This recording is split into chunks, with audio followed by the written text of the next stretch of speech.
Dear students of Standard 10, welcome to Botany class. How are you everybody? Hope you all are well and safe by the grace of Allah. In this class, we are going to discuss a very important topic from chapter 4, that is bioenergetics. So, our today's topic is photosynthesis, and today we will discuss light independent phase or dark phase. So everybody, let's start the class.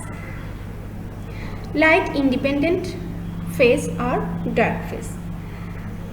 The phase of photosynthesis where light does not take part is called dark phase or light independent reaction or phase. This phase takes place in stomata. The ATP and NADPH2 produced in light phase are utilized to reduce carbon dioxide into glucose molecules.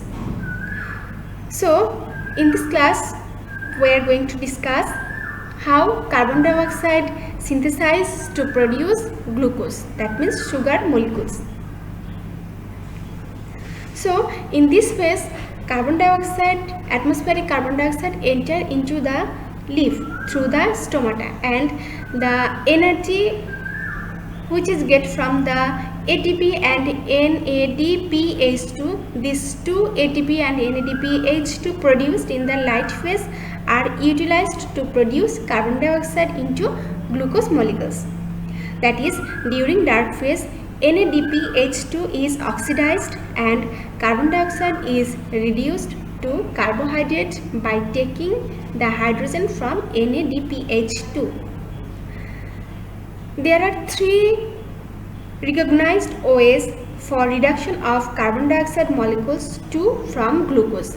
They are Calvin cycle, Hash and Slack pathway, and Crassulacean acid metabolism or CAM cycle. In this class, we have to discuss the Calvin cycle, that means CBB cycle. The Calvin cycle of fixing carbon dioxide is named after its discoverer, Kelvin-Benson-Bajam cycle, or simple the Calvin cycle. For this work, the Melvin Ellis Kelvin was awarded the Nobel Prize in 1961 for this discovery. In most plants, carbohydrates are produced through this process. Okay everybody, now we will discuss the Calvin cycle or Calvin reaction. In 1947, Kelvin and Benson-Bajam of California University of USA discovered the Kelvin reduction or carbon reduction pathway. This is called Calvin cycle or Kelvin-Bajam cycle. In this cycle, the first stable compound is 3-carbon compound. These 3-carbon compound are 3-phosphoglyceric acid. This is why this cycle is also called Calvin cycle or C3 cycle. Now everybody see in detail the Calvin reaction of Calvin cycle. At first, the atmospheric carbon dioxide, everybody see, the atmospheric carbon dioxide enter into the leaf through the stomata, okay, and inside the leaf there is ribulose 1,5 biphosphate or bisphosphate. So, the atmospheric carbon dioxide when enter into the leaf, it is added with ribulose 1,5 bisphosphate. So, these two combinedly form 6-carbon keto acid, and this 6-carbon keto acid is the unstable compound. At once, this 6-carbon keto acid breaks into 2 molecules of 3-phosphoglyceric acid. Okay, 6-carbon keto acid breaks down and produce 2 molecules of 3-phosphoglyceric acids. This 3-phosphoglyceric acid is the first permanent or first stable compound of this process. That is why this cycle is called C3 cycle. Okay, everybody, see why Calvin cycle is called C3 cycle? Because the first stable compound of Calvin cycle is the C3 compound. That means 3 compound phosphoglyceric acid. Okay, phosphoglyceric acid is the first stable compound and which is composed of 3 carbon. Then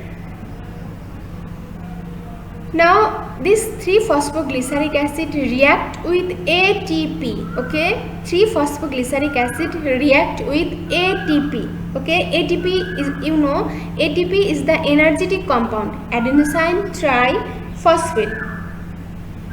This ATP we get from the light dependent phase. Okay, so 3 phosphoglyceric acid react with ATP and produce 1,3-diphosphoglyceric acid. Okay, 1,3-diphosphoglyceric acid, 2 molecules. Then this 1,3-diphosphoglyceric acid combined with NADPH2. Okay, combined with NADPH2 and produces 3-phosphoglyceraldehyde, 2 molecules of 3-phosphoglyceraldehyde. Okay, this 3-phosphoglyceraldehyde convert into dihydroxyacetone phosphate. This 3-phosphoglyceraldehyde convert into diphosphoglyceric acid, dihydroxyacetone phosphate. Okay, then this 3-phosphoglyceraldehyde and dihydroxyacetone phosphate combinedly form fructose 6-phosphate. Fructose 6-phosphate. Again, this fructose 6-phosphate convert into glucose, and this is way most of the plants produces their carbohydrate types of food, that means glucose. Okay, of one side, and another side this fructose 6-phosphate again convert into ribulose 1,5-biphosphate, and then again ribulose 1,5-biphosphate combined with carbon dioxide and produce 6-carbon keto acid. So this one is a cyclic process. Okay, and this is a continuous process, and through this continuous process the green plants or land plants manufacture their carbohydrate types of food in dark phase. So everybody see this figure. In this figure, this one is a Calvin cycle. Okay, here carbon dioxide enter into the leaf through the stomata and produce glucose. So here is ATP, and this ATP and NADP will get this ATP and NADPH from light dependent phase. Okay, everybody. So here carbohydrate types of food produced by the green plant. Okay, produced by the green plants with the help of light dependent phase and light independent phase combinedly. Okay everybody, today up to this. Thank you.